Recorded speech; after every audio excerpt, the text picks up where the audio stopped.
Recently, we've started the journey of making miniatures for every page of the new D&D Monster Manual. We're currently 4 pages deep with hundreds more to go, so let's waste no time jumping into today's models. As always, today's entries have been picked at random, so why don't we see what we got. The Yochlol, our first medium creature, and an interesting one at that.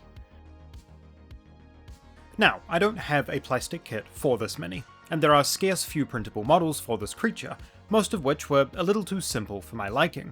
However, one among this list, while it doesn't perfectly match the artwork, does have a super interesting sculpt with all of the features described for the Yochlol. The prep process for this model was fairly simple. I used resin to FDM to thicken the existing pre-supported files, and brought that through Orca Slicer as usual. And if you want to know my full process for this, you can check out the video in the top right. Noxious manipulators of toxic flesh, with a single watching eye. Yochlols relish in coercing unknown mortals into their master's demonic plots. Many such creatures serve the demon queen Lolth, tending to her unholy designs. Yet, despite their services, most Yochlol have their own ambitions and goals, happy to sell out one of their own to gain strength and standing among the ranks of their master.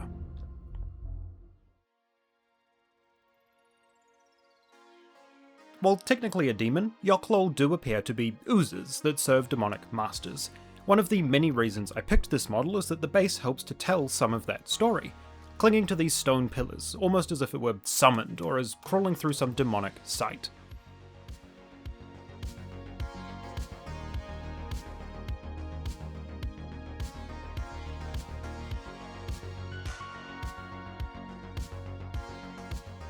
The painting for this model will be relatively simple, starting with an airbrush of an ochre to set the base colour for this model, followed by a highlight from above with a slightly brighter yellow before moving on to some brushwork.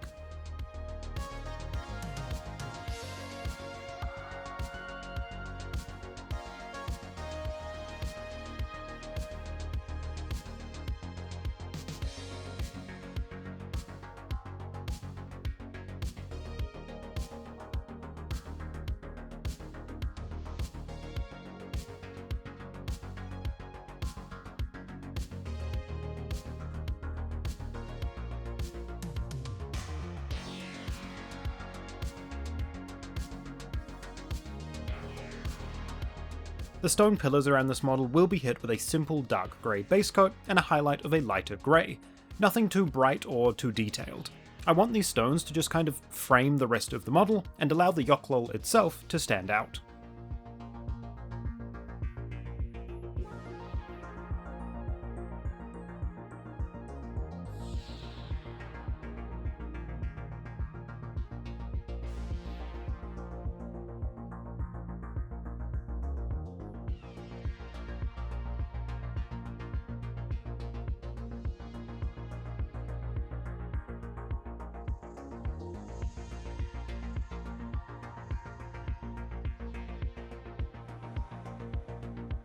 Using some punchy demonic yellow, I jumped straight to my brightest colour. For this highlight, I'm not going to worry too much about blending on the model. This jump in brightness will not only get some nice contrast onto this model, but I think it will also help to sell a slick looking surface, befitting of an ooze.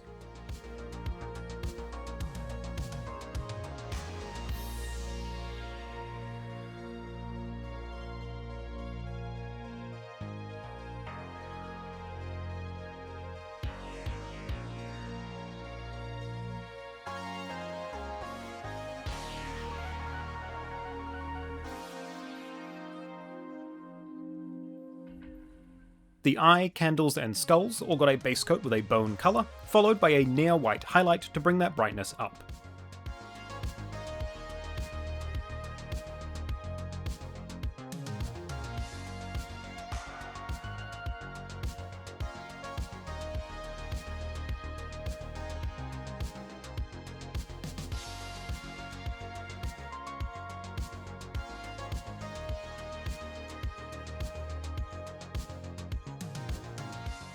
The candles then got a blob of orange for each of the flames, and the eye a nice punchy red, just as depicted in the artwork.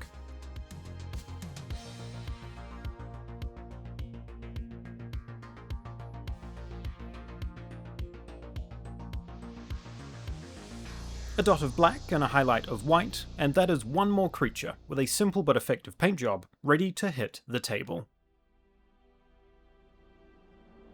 As you trek through the dark caverns of the abyss, spiderwebs clinging to the surrounding walls, a sense washes over you. You're being watched. A red eye appears on the ceiling above, and before you know it, the toxic tendrils of a Yochlol fly towards you.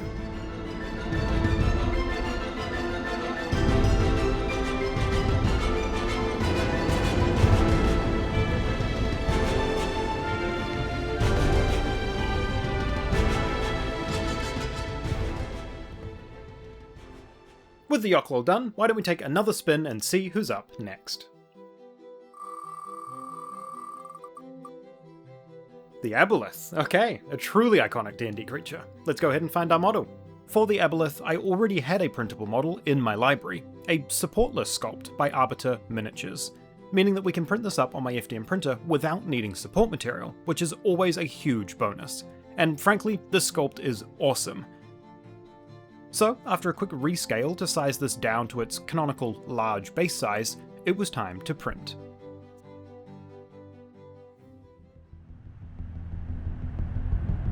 Holding secrets and knowledge from across worlds and ages, Aboleths are near alien creatures who plot their ambitions over lifetimes. With terrifying intellect, these immortal beings choose to transform their followers into useful tools to further their mysterious schemes.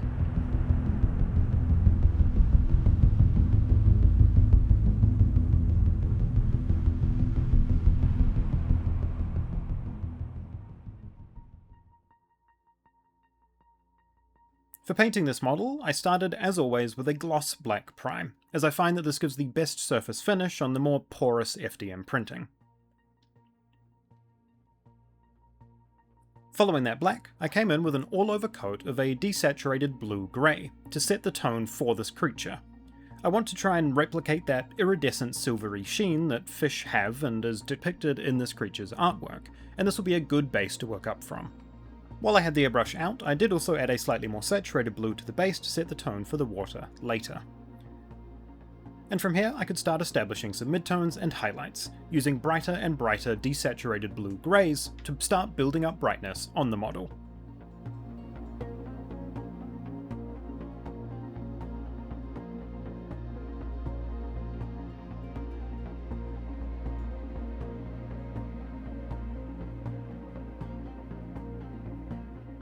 Moving on to some brushwork, I started by adding a black wash to all of the ruins just to darken them down slightly, and then moved on to the Aboleth himself. Having already established our midtones with the airbrush, we can come straight in and start highlighting, using an almost hatching motion like I would if I was painting leather to add some interest to the skin, almost like there are scales or interesting patterns across this creature that are picking up and reflecting light. I'll start this with a more mid-tone grey, but we'll move up to an almost pure white, to really capture the reflective nature of this creature's skin.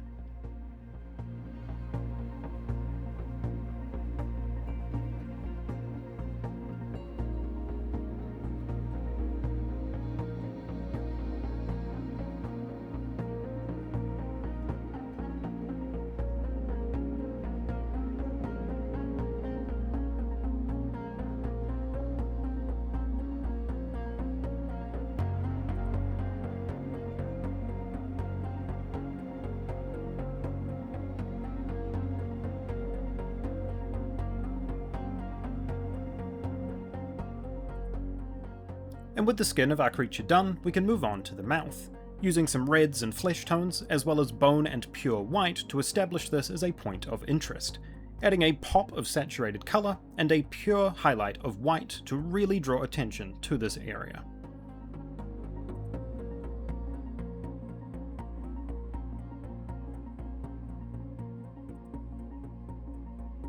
And now, to really separate from the rest of the model, we're going to use a nice punchy green for the creature's eyes, starting with an almost green skin and highlighting up with a bright rainforest green. Moving back to the bases, after a black wash, I'm now coming in with a dark grey midtone, trying to keep this part of the model noticeably darker than the creature itself, to help our Aboleth stand out on his base. I will add some selective highlights of a lighter grey just to add some interest to the stonework, but making sure not to push it any brighter than the aboleth itself. And for a final pop of interest, a dark, saturated blue will go all over the water on the base. And this will be wet blended with a slightly brighter blue to create some interest in those patterns. And just like that, our aboleth is complete. Continuing through the sunken city, an empire lost beneath the waves. An unsurprised presence enters your mind and a form emerges from the stonework. An aboleth, an ancient being of unknown origins, looms over you, eagerly awaiting your next move.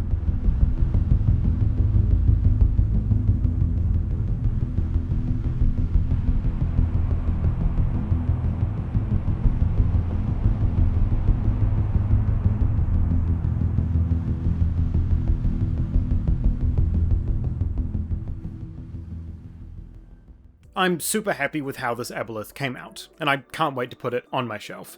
But before we do, I reckon we have time for one more mini today, so let's take one final spin and see what we get. Before we continue, if you're enjoying this video or have an interest in 3D printing for the tabletop hobby, consider checking out the Painted for Combat Patreon, where we have monthly STL packs of 3D printable bases, like this month's release, The Sundered City. A collection of setting-agnostic ruin bases perfect for your miniatures. As always, these are all designed to print completely support-free on FDM printers, and where possible are sculpted with flat-top surfaces to minimize visible layer lines. So whether you like the look of this month's bases, or want to check out some of the other benefits, like our Discord, printing profiles, and other tools, head on over to the Painted for Combat Patreon, links down below. Alright, let's get back to the wheel. The Fomorian. Okay, I'm completely unfamiliar with this, so let's go ahead and take a look. This model took me the longest to find, as there were so few models that represented a D&D Fomorian. Eventually I managed to find a community-created design on HeroForge. Yes, this looks closer to the 2014 design, but I thought this would make a great starting point at the very least.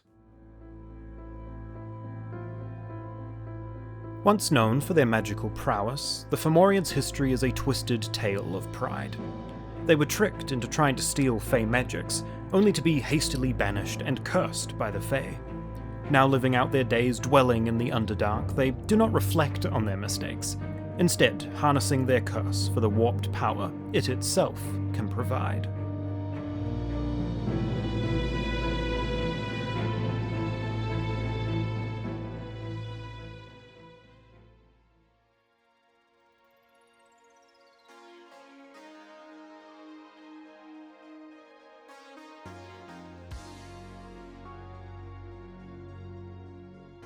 Only after printing and removing the supports for this model did I notice there are actually some issues with its design.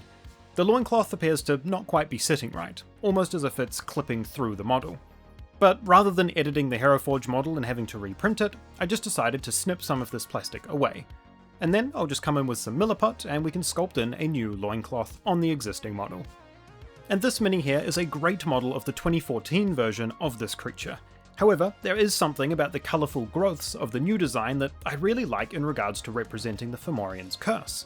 So while we have that Milliput out, I'll go ahead and add a few of those as well.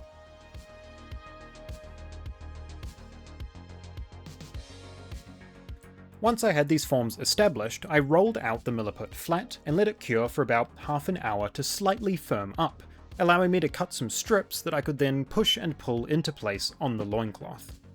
Allowing the Milliput to firm up slightly before doing this will allow me to create these interesting folds as if this were cloth, without having to worry about leaving a bunch of fingerprints or accidentally bending the material where I don't want to.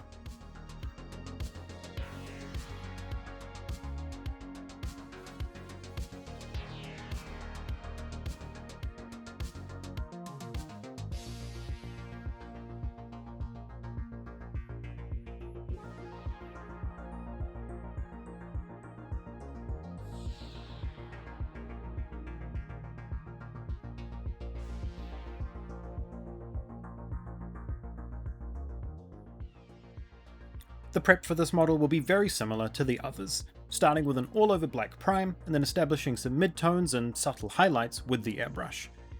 For our shadow tone, I'll use a deep mold red colour, This will help to create some saturation in the recesses and make it look like there is blood flowing through the creature's skin.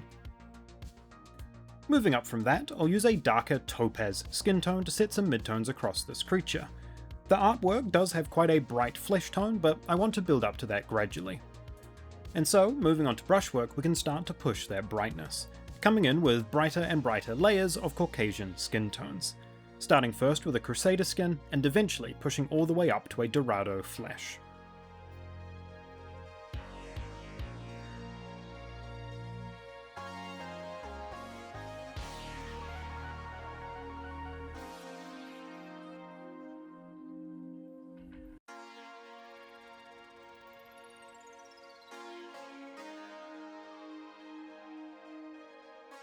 While the first layer of highlights for our skin tone is drying, I'm going to come in and establish the browns for all of the leathers.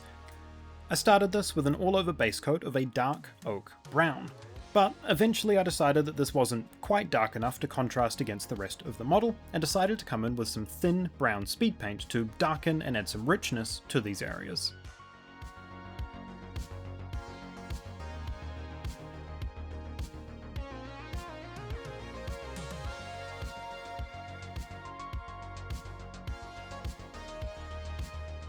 As I move through the highlights on our skin tone, I'll try and focus them more on the face, to draw more attention to this area. This is a pretty common technique that you'll see me using across most of my minis and really helps to draw attention to those focal points.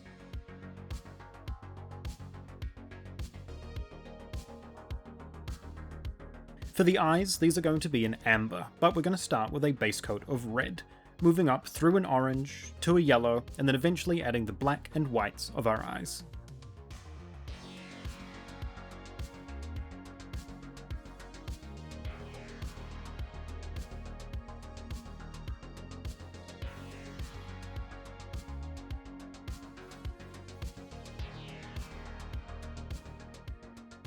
Moving on to this infection across the creature's body, I wasn't exactly sure how to tackle this, and even when it's all said and done, I'm still not entirely happy with the result. I started with a base coat of a mid-grey, and moved up to a slightly brighter grey as a highlight. Then I moved through some thin glazes of speed paint, to add some interesting reds and blues like we see in the artwork, though I'm not quite sure that I sold the same effect here on the model. Regardless, pushing forward, I mixed up a turquoisey green speed paint that I used to create that dripping infection that we see in the artwork, and then moved on to finish the rest of the model.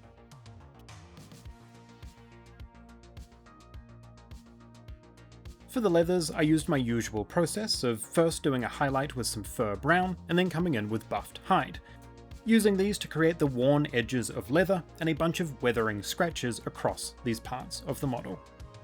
And from here, it really was just a few finishing details. Some brighter bone colours across these cloth wraps, and adding a lick of silver to the metallics, and while I might eventually revisit the infection on this model, a Fomorian is ready to hit the table. Illuminated only by crystal and fungus, the caves continue. Yet in this darkness, you are not alone. A rumbling footstep and the sounds of screams echo from ahead. A body flies past you as a figure looms into view.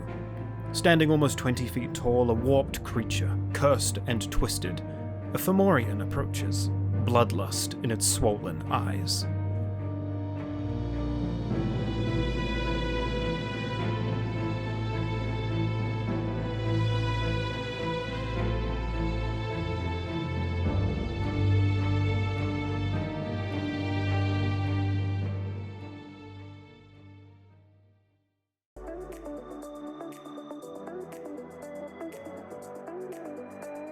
And there we have it. 3 more miniatures made, 3 more pages down, and still with plenty more to go. Feel free to drop a comment down below and let me know what monster you're most excited to see. Like if you liked, subscribe to keep up to date with the series as we make more miniatures for the Monster Manual, but most importantly, thank you so much for watching, and as always, have a good one.